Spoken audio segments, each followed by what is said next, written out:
Chloe, and if you've known me for more than 2 minutes, you know I love to travel. I especially love traveling in nature. You really get to see God's masterpiece up close. And when it comes to his masterpiece, I gotta say, I just love rivers. They can be so exciting and so relaxing. You can get in them and have an adventure. You can sit beside them and just think and read and pray. And they're a part of God's provision for humans. I mean, you get fish to eat, water to drink, and since it's always been an excellent way to travel, civilizations popped up on or near rivers.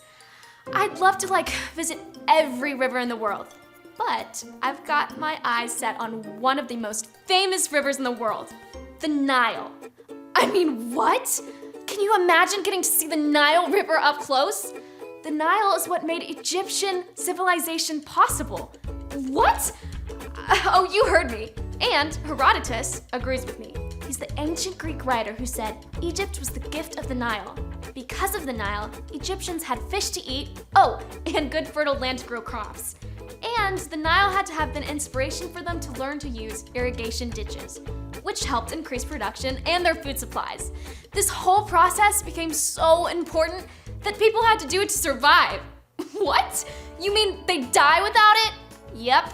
Just look at the account of Joseph in the book of Genesis if you want to see how important it was. Of course, the Nile is still really important today. It's still a major source of fish, it's still a major asset for crops, and it's still awesome for transportation. I just think that it would be amazing to see in person. But I have to admit, seeing the same river that Moses once floated down in a basket? I mean, what? And the very same river that turned to blood when God told Moses to tell Aaron to raise his staff? What? The same river that is all over the Bible. When I see the Nile, there's a chance my mind will actually explode from the awesomeness. So yeah, I guess you could say the Nile River is on my list of places to visit. And maybe now it's on yours too. Thank you.